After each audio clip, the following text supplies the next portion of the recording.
za a ga kamar ya zama bakon karatu ko kuma yin magana a wannan lokaci a wannan masallaci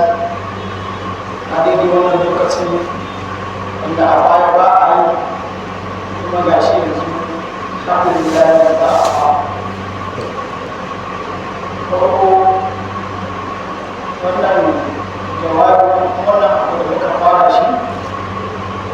zai zama duk ranar alhamis cikin yardar Allah subhanahu wa ta'ala za a da gabatar da muhabara a wannan masallaci mai albarka misalin karfin da da za a fara zuwa karfin biyar da rabi insha Allah za a kama muhabarar karatu shi ne za a da gabatar da karatu wasu daga cikin littattafai na addini a wannan wuri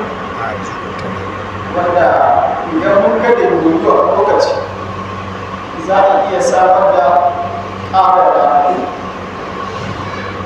kuma mun ga zai yi yiwuwa iya rana ɗaya da ɗaya fatan su Allah ya sani ya cikin ƙarar da yake cewa da su Allah ne ya sani da kaula ya tabi na asa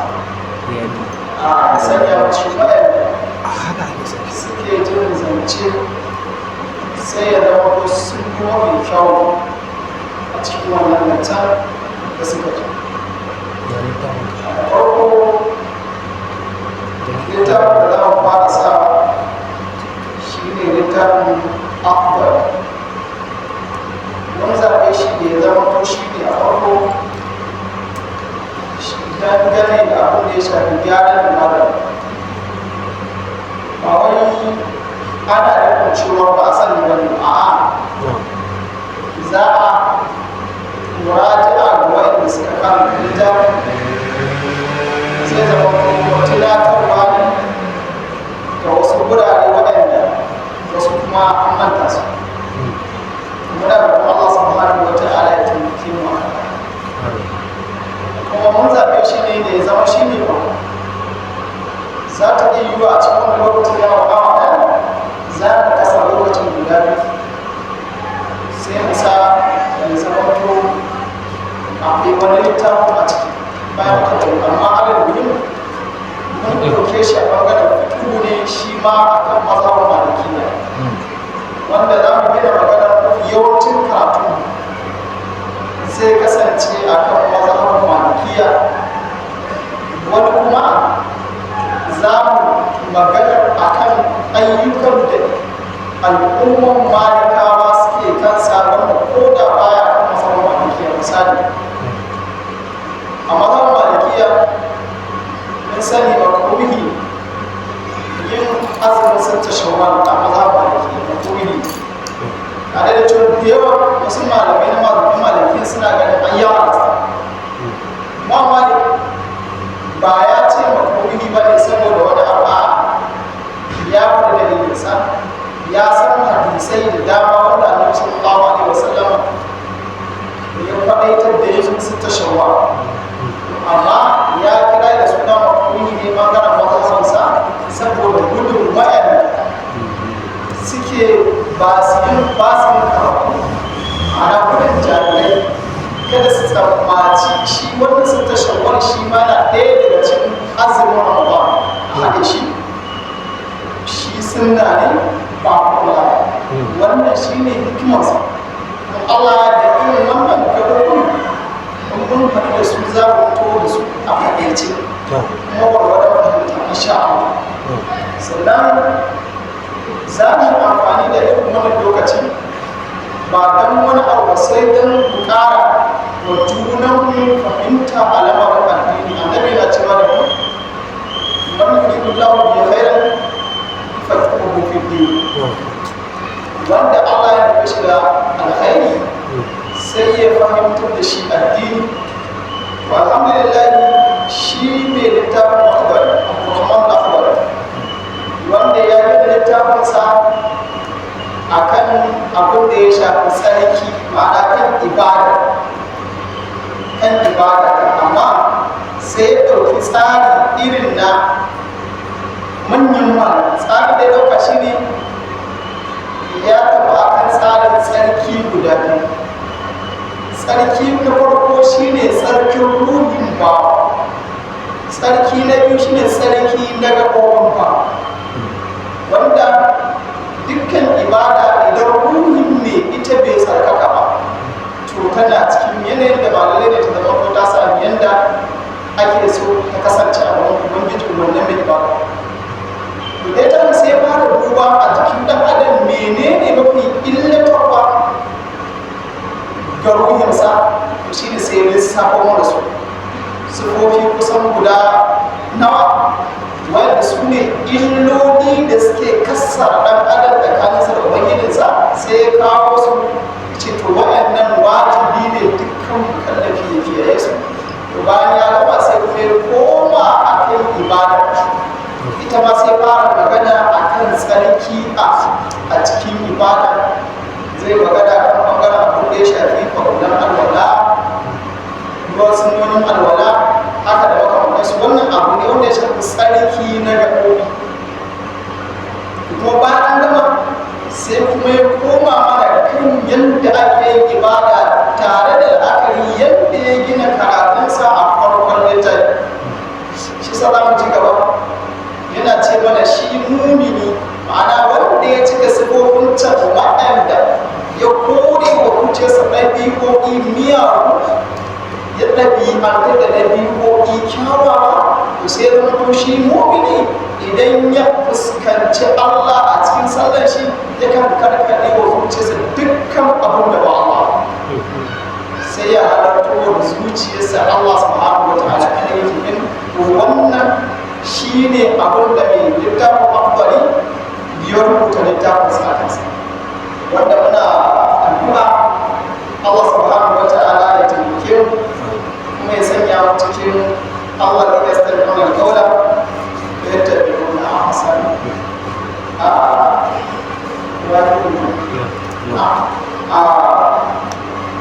ya fara da bismillahir rahmanir rahim wa sallallahu ala sayyidina muhammadin wa alihi wa sahbihi wa sallam.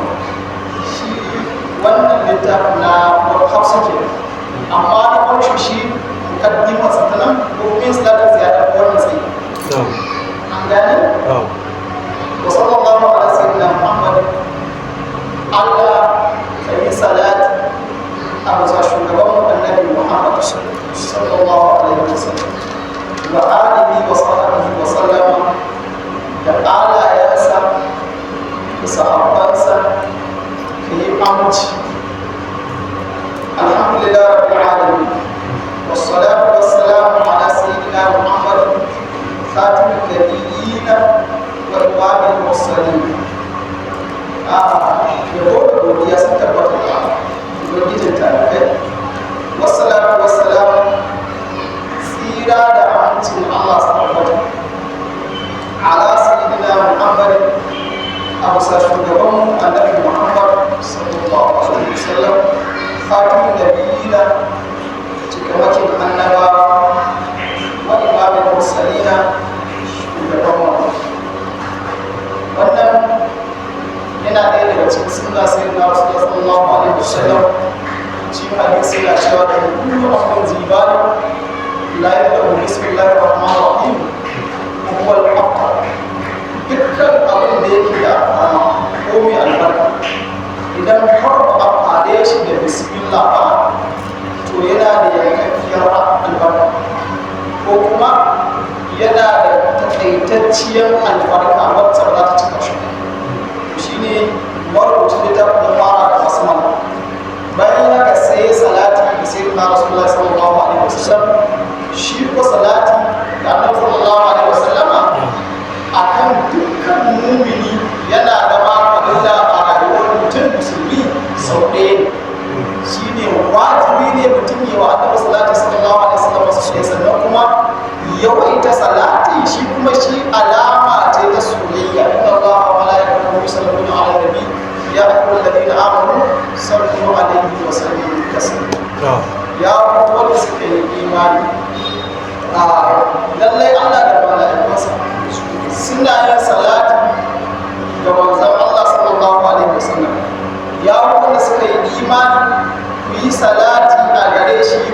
aminci a gare shi.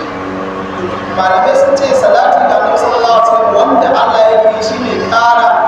mamakon rahama da yake ƙara yi masa madadi ke nan da ƙara kusanci. Shi kuma na mala'iku da suke masa roƙon Allah suke yi ya ƙara masa wasila da karama da martaba a wurin Allah. Mu kuma mun tashi mu a matsayin na bayi sai mu ce wa Allah muna roƙon ka yi wa annabi da salati. Kusa za mu ji kowanne da mu salati za a ce Allahumma salli ala sayyidina Muhammad, daga sanda muke ce Allahumma salli ala ko kuma salli ala sayyidina Muhammad ko kuma Allahumma salli ala Muhammad ko mutum ya yi salati. Daga nan mutum ya yi salati. Duk sauran da zai zo imma da ko salati ne tashbihi ko salati ne wanda zai zama to bada yabo ne ko salati gashi nan dai nau'i na zaukin masoyi a cikin salati da sai da Rasul sallallahu alaihi wasallam sai ya sa shi yake zaka da ana wasu suna salati a al-fatil khatim haka qadar bidar rasul. Wannan duk salati Allah subhanahu wa ta'ala ya amfana da wa ala alihi wa ala alihi nan awara wasu sun ce akwai alu aqilin alu aliyin alu jafarin alu abbas shi ne alu ahli. Wasu kuma suka ce ai akwai ahlul baiti akwai alu baiti. Ahlul baiti su ne iyalin gidan zamana mata sai da Rasulullah sallallahu alaihi wasallam. Ahlul baiti su ne jikokinsa da ƴaƴansa. Wasu kuma suka ce a dukkan mumini ahlul baiti. Gashi nan annabi yana cewa Salman minna ahlul baiti, shi ma Salman yana daga cikin ahlul baiti. Da haka al'ayyar duk wanda mutum ya dauka alhamdulillah muna fatan Allah ya sa mu dace. Sannan sahabbansa dukkaninsu a marmush da ya fara wanda ke ba za mu tsawaita ba yanayin lokacin kuma mu fara da ruwa kuma da wannan karatun namu na mukaddima zai zama kamar sanarwa ce ga masu saurara da wanda yake da lokaci kuma da wanda yake sha'awar da shigo cikin masallacin a kan tare da shi alhamdulillah. Har mutum da tabbas sai fara mana ce akwai ma ya tuba da mukallaf tasfihu imani thumma ma'arifatu ma yasbiqu bihi farḍ 'aini ka ahkam as-salati taharati was-siyam. A ce farkon abin da yake wajen aqli mukallafi akan ba ma'ana akan baligi. Naka ce mukallaf bi fathi llahi ana nufin bawa balagagge wanda shari'ar Allah ta so ma aiki a kansa shine mukallafi wanda aka kora wa. Idan kuma aka yi wa lamun din kisan aka ce masa mukallifu to shi kuma ya koma kan Allah. Shi Allah shi ne mukallifu bawa mukallaf.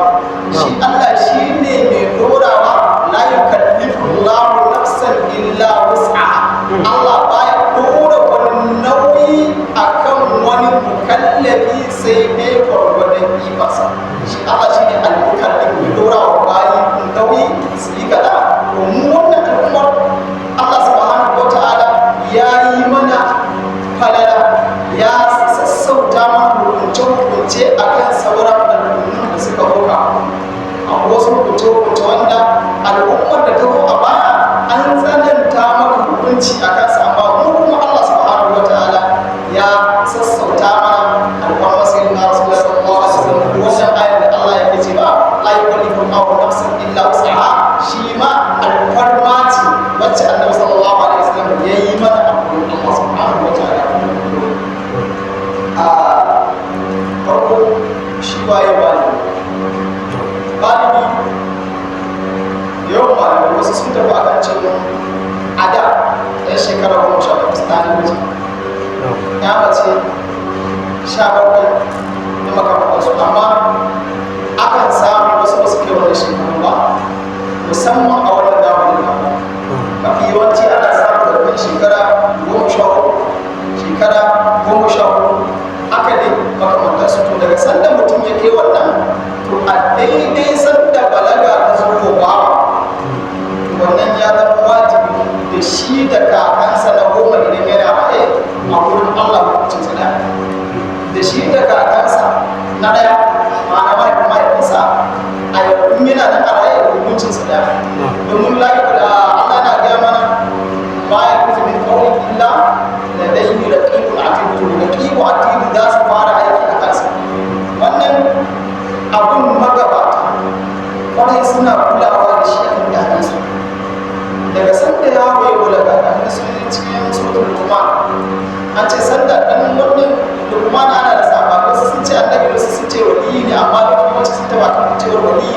sanda ɗansa ya kai munzarin balaga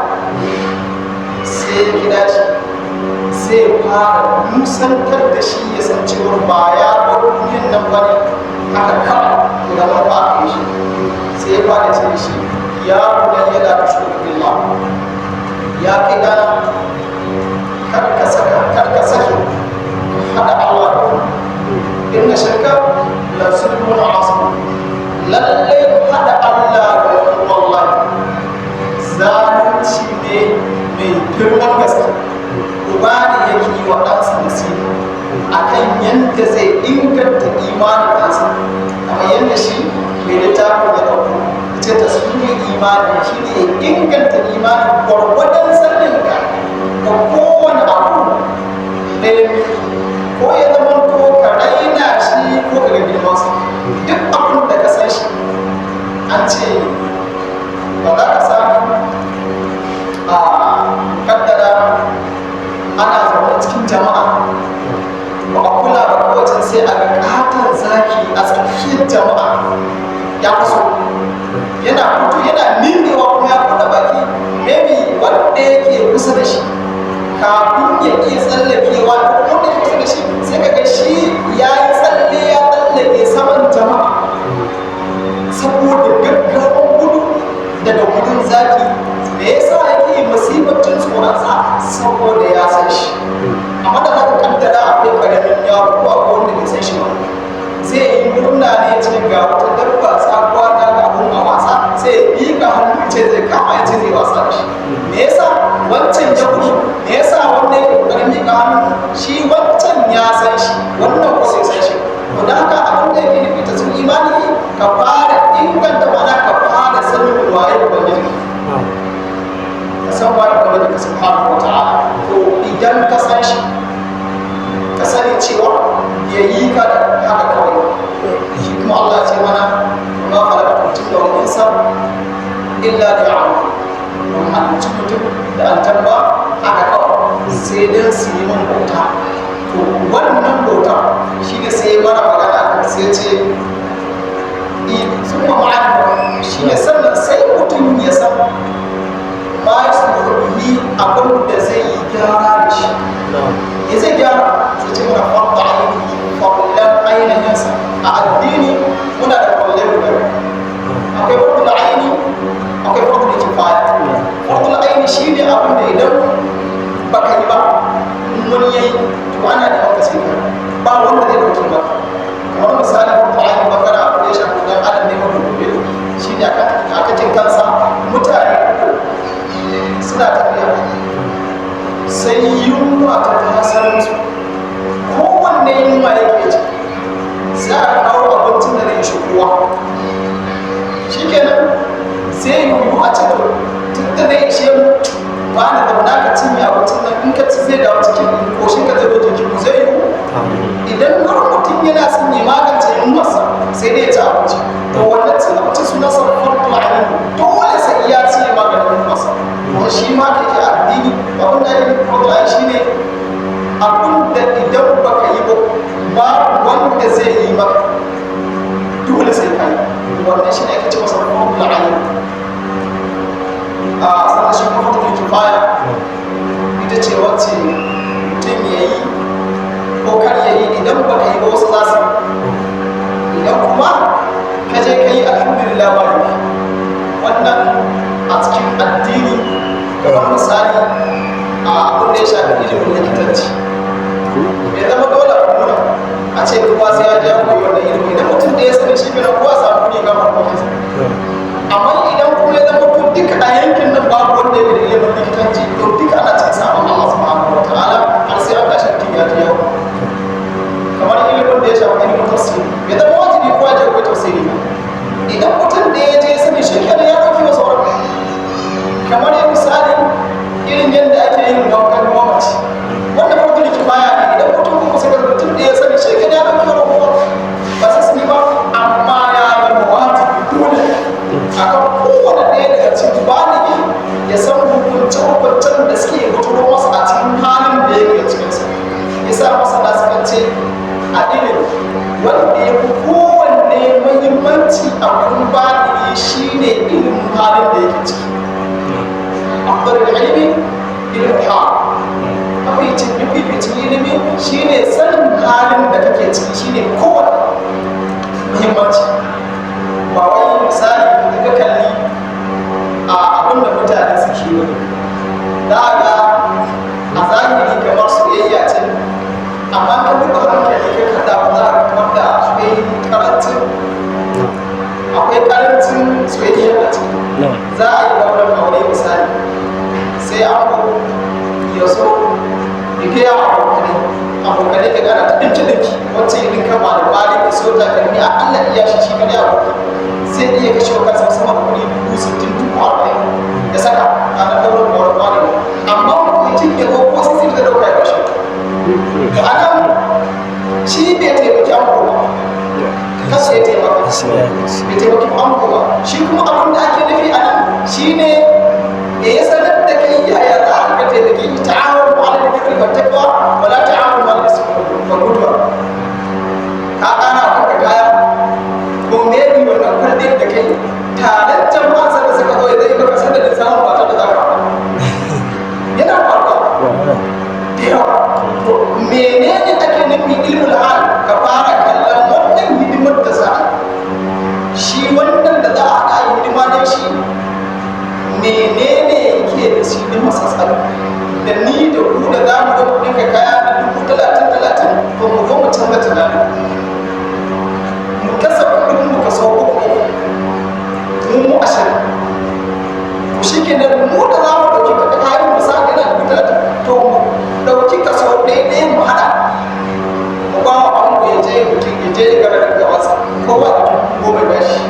mu 20 ko 30 ba shi da 10,000 sannan kuma 20,000 ango yana da wani abu da zai je tare zai sai kaza zai sai kaza kai ma madadin ka je kai da kiya ka ɗauka da tantar ba kana tunanin irin abin da aka siya ango da amarya kai ko ka ɗauki 10,000 ka je ka siya kai kaza kai kaza da wani su kai ta da wannan in aka haka kuka an san in ana da ilimin halin da muke ciki amma sai ga wani an yi auren kuma da misali an yi bambara kuma da gashin da ka Allah subhanahu wa ta'ala shi ne abin da muke magana magana abin da shafi ilimin hali to daga cikin ilimin hali shine mun fito daga sallar lasar muna tafiya magariba wajibi dukkan baligi ne kasancewa kowace sallah tana da lokuta guda shi lokacin sallah daga an yi an sallama shi kenan lokacin ya wuta a kowace sallah tana da lokuta guda a cikin wannan lokutan menene wajibin a cikin su a wani hali ne idan kasance kanka a cikin ɗaya daga cikin lokutan guda uku ya kamata ka bada sallah a wani hali ne ya kamata ka jinkirta a wani hali ne ya kamata ka bari sai rana ta zo kusan farko za ka yi sallah wannan wajibin baligi ne musamman kansa wannan sannan bayan ka san da lokacin da kowace tana da guda uku wace sallah ce idan kuma ta hau kanka ake bukata ka kawo ta a wani lokaci yanzu ka tashi za ka kawo ta shekaru ba ka ne a wani lokaci za ka rama za ka yi ta shirin ramuwa za ka yi ko kuma a daɗi za ka wannan wajibin baligi ne a kan sai sani a ثم بعد الوقت سنة يسر وضعه وضعه يسجل أعقى صلاة المرء وجوه وجلسة wani ba Allah ya kawo cewa sallah tana da hukunci dubbai tsarki kadai hukunci sai dai ga hukunci daidai ya guda iya tsarki kadai a yi kaza ɓangaren abin da ya shafi hukuncin sama wannan wajibi ne akan baligi ya sani a ƙwaƙwarat sannan kuma mutum ya san menene hukuncin tsarki shin bayan hukum idan ya ce maka abduhu yana nufin tsarki mutum ya bawali ko ya bayan gari ya je kama ruwa shi da hukum to wajibi ne ka san me da wani yare shi ne malamin fikihu yake magana da abubuwa inda shi malamin fikihu in ka ji ya ce maka abduhu a wurinsa to hukunci ne wanda ya shafi wanka hukunci ne wanda ya shafi wanka shi kuma wancan tsarki na bawali ko na bayan gari yana da sunan shi yana da sunansa shi tsarki na bayan gari sunan shi al-istinja shi ne tsarki na bawali wanda za ka ɗebi ruwan ka je ka yi shi ga tsarki na gaba shi ne al-istijma shi ne tsarki na hoge shi kuma abubu in ka ji ya shi kuma yawan su maganarsa yana magana ne akan abin da ya shafi al'amarin wanka har ma mai da jafin sa'ar da yake ya yi magana shi da tsarki da sallah ko kuma tsarki yana cikin kwanan sallah ko kuma a'a yana cikin sunnonin sallah ne sai ka ji ya gaya maka shi tsarki ba shi daga cikin kwanan sallah ba shi daga cikin sunnonin sallah shi mustaqilli ne shi a cikin kansa zaman ɗancin kansa idan mutum bai yi shi ba sallar shi ba za ta duba ba za ta duba da haka hukuncin sallah da ya shafi ita ma yana tana tsaye a cikin kanta shi ma nasa mustaqilli ne yana da cikin lamarin sa wasu ya don mutum ya san hukuncin azumi farko dai abin da ake sani shi ba da ni ya fara sanin da wani lokaci wata yake fita sannan kuma da wani lokaci ne yake shiga to wani yanayi yake fitowa ake gane shi wata ya cika wannan wajibi na kan baligi idan wata ya tsaya azumi menene wajibinsa shi zai kwanta a kan bacci ne ba a ga wata maka da wajibi shi gidan ne ya ci gaba da azumi misali mutumin da ya kwanta bai azumi bai niyyar azumi ba na ba da ga wata sai da gari ya waje sai ya masa ai an ga wata sai ce ba da abinci ko ban ci abinci ba shi in yi abinci wannan rana azumin sai ya yi haka in yi wani azumi a shari'a bai yi azumi ba amma dai wajibi ne ya kame bakin sa ba zai ci abinci ba zai ci abinci ba amma in wata ya wuce zai rama azumi da saboda ba a yin niyyar azumin ramadana ba tare da wata ya fito ba ba sai wata ya fito ake yin niyyar azumi wannan wajibi ne akan baligi da sama kansa wannan Allah da cikin littafin zai kawo shi a yanayin lokacin da mutum da zuwa karfe 5:30 za mu nufi ka akan Allah ya wannan da ya zama ko kuma gabatarwa ne insha Allah rana ita yau za mu zo mu tsara karatun yadda yake kuma za mu tafi lokacin wanda